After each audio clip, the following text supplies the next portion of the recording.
Bien, vamos a hacer una exposición breve y esquemática del método hipotético deductivo. Tenemos a la hipótesis científica en el sentido de que es factible de hacerle un experimento y es factible de que se contraste con datos empíricos. La génesis de la hipótesis irrelevante es abierto a la invención y lo importante es de que sea sometido y pase la prueba, ¿no? Generalmente cuando las hipótesis son muy originales, pueden abrir un campo nuevo del conocimiento, ¿no? Nuevas técnicas experimentales, pero en este caso estamos viendo una hipótesis dentro de un contexto, dentro de un campo ya científico determinado. Entonces esa hipótesis, esa conjetura tiene que, además de ser científica porque puede ser sometida a un test, tiene que tener una compatibilidad con el cuerpo del conocimiento científico existente, ¿no? Y tiene que tener una consistencia racional para evaluar esa hipótesis, un procedimiento racional, ¿no? En el caso del método hipotético deductivo, bajo el criterio de falsabilidad, se va a usar una plantilla, la herramienta lógica que se utiliza, en este caso, es de la lógica deductiva normal, esa del silogismo aristotélico, ¿no? Todos los hombres son mortales, Sócrates es un hombre, por lo tanto Sócrates es mortal. Esa es la plantilla que se utiliza. Esa plantilla es muy importante porque, proviniendo de la lógica deductiva, pues le da una base sólida a una teoría científica. Bien, la hipótesis pues incluye muchos elementos teóricos, es una invención, generalmente no es observable directamente, pero eso sí, el experimento puede diseñarse de tal modo que se obtenga datos de unas consecuencias contrastables. Es decir, la hipótesis tiene una capacidad deductiva y se deduce ciertas hipótesis, otras de un segundo nivel. Si esta está en el más alto nivel, digamos niveles intermedios, niveles bajos, y en los niveles bajos es donde se realiza el experimento, ahí es donde se obtienen los datos. Y al pasar a la prueba y ser admitida dentro del cuerpo de conocimiento científico, al ser válido estas pruebas en las hipótesis de nivel bajo, pues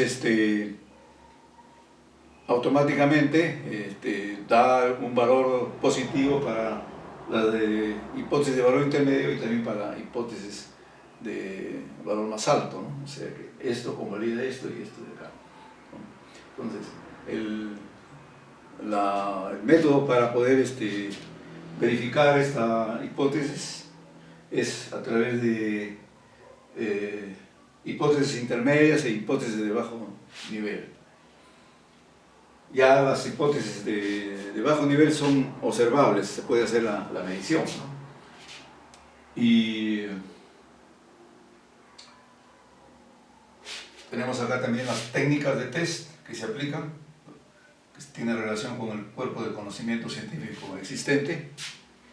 Unas hipótesis nuevas, muy originales, pueden dar origen a un nuevo cuerpo del conocimiento científico y además nuevas técnicas experimentales, ¿no? Cuando ya la hipótesis ha sido admitida, ¿no? Entonces se tiene ya, forma parte de un nuevo conocimiento científico y puede mejorar también las técnicas del test. Entonces la hipótesis científica pues tiene que ser sensible a la experiencia, ¿no? Compatibilidad con el cuerpo del conocimiento científico existente, una génesis irrelevante y debe ser falsable, o sea, falsabilidad significa con capacidad para ser contrastada con datos empíricos, ¿no? Capacidad de poder ser admitida o también ser refutada después del experimento. La plantilla que se utiliza es la que acabamos de mencionar de la lógica deductiva del silogismo aristotélico.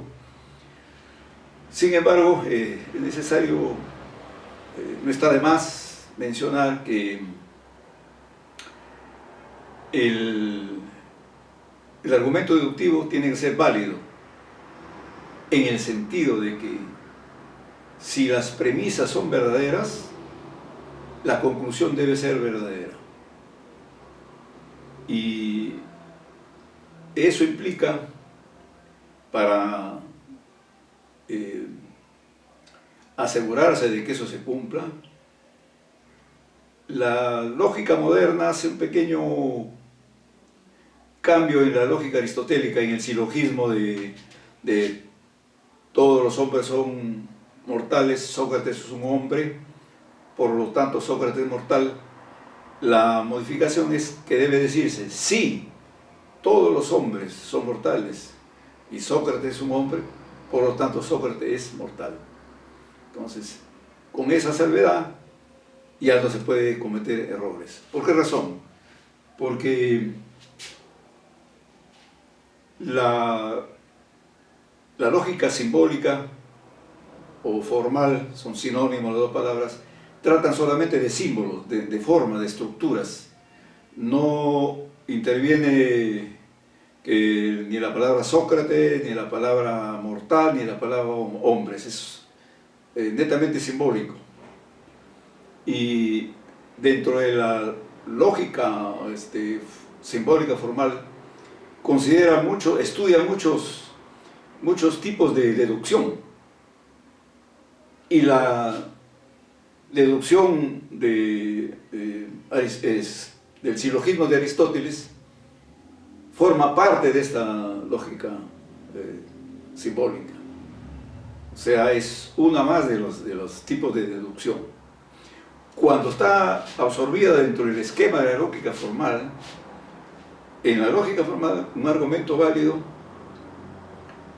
puede considerar hipótesis falsas y conclusiones verdaderas, o hipótesis verdaderas y conclusiones falsas, ¿no? También premisas verdaderas y conclusión verdadera. Entonces, la que se debe utilizar es esta última, ¿no? Si no, se comete errores. Y para utilizar esta última, donde las premisas son verdaderas y la conclusión es verdadera, la salvedad es que se tiene que mencionar que tienen que ser bajo la condición de sí. Si la premisa 1 es verdadera, si la premisa 2 es verdadera, la conclusión va a ser verdadera obligatoriamente. Con esa salvedad es que ya se usa esta plantilla en el método hipotético deductivo. Ven, aquí decimos satisfactoriamente admitida, porque no ha sido confirmado. El inductivismo trataba de confirmar las hipótesis. El deductivismo es al revés. Confirma en sentido negativo, o sea, trata de desconfirmar la hipótesis.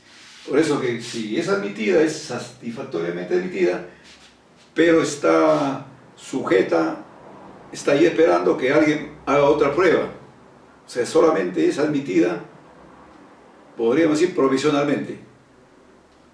porque no tiene la certeza de la matemática, de las ciencias formales, donde los teoremas y los axiomas son completamente demostrados definitivamente. En la ciencia natural, lamentablemente no es así.